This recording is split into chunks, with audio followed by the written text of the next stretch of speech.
Easy Japanese.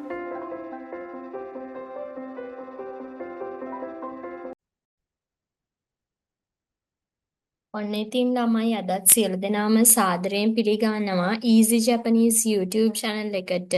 ඉතින් අද මම ඕගොල්ලන්ට කියලා දෙන්න යන්නේ ඕ නිපාතය පිළිබඳව. මුලින්ම අපි බලලා ඉමු මේ නිපාතය මොකක්ද කියලා. ක්‍රියාපදයකට පෙර මෙම නිපාතය භාවිතා කරනු ලබයි. මෙම නිපාතය සඳහා හිරඟන හෝඩියෙහි වෝ අකුර භාවිතා කරනු ලබන අතර එය කියවීමේදී ඕ ලෙස කියනු ලබයි. දැන් ඔයගොල්ලන්ට පේනවා මේ තියෙන්නේ හිරඟන අකුර වෝ අකුර. ඉතින් මේ ඕ නිපාතය සඳහා මේ අකුර තමයි භාවිතා කරන්නේ. නමුත් අපි කියනකොට වාක්‍යයක නිපාතයේ විදියට තියෙනකොට කියන්නේ ඕ ලෙස. මෙන්න මේ මම වරහන් ඇතුලේ දාලා තියෙන එකයි ඕ ලෙස තමයි උච්චාරණය කරන්නේ. හරි දැන් අපි බලමු අලුත් වචන කීපයක්. මුලින්ම දැන් අපි අලුත් වචන වලට කියන නම තමයි ළමයි අතරශී කොතොබා නේ අතරශී කොතොබා. දැන් අපි ඕනම භාෂාවක් ඉගෙන ගන්නකොට අපිට අලුත් වචන හම්බෙනවා වාක්‍ය හදනකොට. අපි බලමු පළවෙනි පින්තූරේ තියෙනවා වතුර වලට අපි කියනවා මිසු. මිසු. බොනවට කියනවා නොමිමස්. මිසු නොමිමස්. වතුර වලට මිසු ඒ වගේම බොනවා කියලා කියනවා නොමිමස්. ඊළඟට කෑම වලට අපි කියනවා රියෝරි. රියෝරි. ඊළඟට හදනවට අපි කියනවා tsukurimas. tsukurimas හදනවා. එතකොට ඕනම දෙයක් අපි හදනවා කියන්න ගන්න මෙන්න මේ tsukurimas කියන වචනය භාවිතා කරනවා. ඊළඟට රූපවාහිනියට අපි කියනවා ජපන් භාෂාවෙන් තෙරේබී. මේක කතකන වචනයක්. ඒත් එක්කම බලනවා මොනවා හරි දෙයක් බලනවට අපි කියනවා මිමස්. මිමස්. තෙරේබී මිමස්. ඊළඟට අපිට වාක්‍ය ටිකක් හදන්න පුළුවන් ළමයි. දැන් උදාහරණයක් විදිහට ඇය වතුර බොනවා. නේ ඇයට කියනවා කනෝජෝ. කනෝජෝ. කනෝජෝ වා මිසුවෝ නොමිමස්. කනෝජෝ වා මිසුවෝ නොමිමස්. නේ නොමිමස් කියන්නේ ක්‍රියාපදයක් කියලා අපි දැන් දන්නවා බොනවා කියන අදහස. ඉතින් මෙයාට කලින් ඕනිපාතය භාවිතා වෙලා තියෙනවා. ඊළඟට දෙවෙනි වාක්‍ය විදිහට මම අරගෙන තියෙනවා ඇය කෑම හදනවානේ කනෝජෝ වා රියෝරියෝ සුකුරිමස් කනෝජෝ වා රියෝරියෝ සුකුරිමස් මෙන්න මෙතනත් සුකුරිමස් කියන වචනය හදනවා කියන අදහස ගෙන දෙනවා ඒත් එක්කම යාන්ට කලින් ඕනිපාතය භාවිතා වෙලා තියෙනවා ඔයගොල්ලන්ට පැහැදිලි ඊළඟට අවසාන වාක්‍ය විදිහට මම යොදාගෙන තියෙනවා ඔවුන් රූපවාහිනිය බලනවා. කරෙරවා තෙරෙබියෝමිමස්.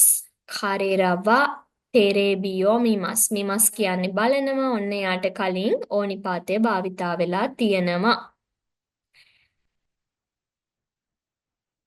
මෙන්න මේ ඕනිපාතය භාවිතා වෙන විදිය තවදුරටත් මම ඕගොල්ලන්ට විස්තර කරලා දුන්නොත් ක්‍රියාපදයකට කලින් දැන් බලනවා කිව්වොත් හිතන්න ළමයි මිමස්නේ මොනවද බලන්නේ කියන එක සඳහන් විය යුතුයි නනියෝ මිමස්කා මොනවද බලන්නේ රූපවාහිනිය කියන එක සම්බන්ධ වෙලා තිබ්බොත් තමයි මෙතනට ඕනිපාතය එන්නේ දැන් අපි හිතන්න මේ වතුර බොනවා කියලා එතකොට එතනත් මොනවද බොන්නේ කියලා සඳහන් වෙලා තියෙනවා මොනවද බොන්නේ ඊට පස්සේ ඕනිපාතය ඊළඟට ක්‍රියාපදේනේ බොනවා කියන ක්‍රියාපදය. අන්න ඒක චුට්ටක් ඔයගොල්ලෝ ඔළුවේ තියාගන්න. ඊළඟට අපි බලමු නීනිපාතය භාවිතා වන ක්‍රියාපදද තිබේ. ඒවායින් උදාහරණ කීපයක් පහත දී ඇත. දැන් මම ඔයගොල්ලන්ට කලින් කිව්වා ක්‍රියාපදයකට කලින් අපි ඕනිපාතය තමයි භාවිතා කරන්න කියලා. නමුත් නීනිපාතය භාවිතා වෙන ක්‍රියාපද අපිට හම්බෙනවා ජපන් භාෂාවේදී. ඒ වගේ මම කීපයක් ඕගොල්ලන්ට මෙතන දීලා තියෙනවා ළමයි. පළවෙනි එක තමයි නොරිමස්. නොරිමස් කියලා කියන්නේ වාහනයකට නගිනවා කියන අදහස ගන්න පුළුවන්. ඒත් එක්කම අයිමස් කියලා කියන්නේ මුණ ගැහෙනවා, හමු වෙනවා කියන අදහස. ඒ වගේම හයිරිමස් යම්කිසි ස්ථානයකට ඇතුල් වෙනවා. ඒත් එක්කම tsukimස් කියලා කියන්නේ යම්කිසි ස්ථානයකට ළඟා වෙනවා. දැන් මේවට කලින් ඕනිපාතය භාවිතා කරන්න බෑ. එහෙම භාවිතා කරොත් ඒක වැරදි. ඒත් එක්කම තව ඔයගොල්ලෝ මතකේ තියාගන්න ඕනේ අපි මුලදී ඒ නිපාතයේ යටතේ ඉගෙන ගත්ත ළමයි ඉකිමස්, කිමස්, කයිරිමස් කියලා මේ වචන තුනක්. මෙන්න මේ තුන් දෙනාට කලිනුත් ඕනිපාතය භාවිතා කරන්නේ නැහැ ක්‍රියාපද වුණාට. මොකද ඒ තුන් දෙනාට වෙනම නිපාතයක් තියෙනවා. ඒකත් අපි විශේෂයෙන්ම මතක තියාගන්න ඕනේ. ඊළඟට මම නීනිපාතය සම්බන්ධ වෙන ක්‍රියාපද කීපයක් අරගෙනත් ඕගොල්ලන්ට උදාහරණ වාක්‍ය කීපයක් අරගෙන තියෙනවා මෙතන. දැන් උදාහරණයක් විදියට එයාපෝට් එකට ළඟා වෙනවනේ. කූකෝනි සුකිමස්. කූකෝනි සුකිමස්. එයාපෝට් එකට ළඟා වෙනවා. නේ මෙතන ඔන්න ඕනිපාතය වෙනකොට නීනිපාතය භාවිතා වෙලා තියෙනවා. මෙතන වානිපාතය නැහැ. හේතුව තමයි කතෘ කෙනෙක් නැහැ. කවුද ළඟා වෙන්නේ කියලා නැහැ.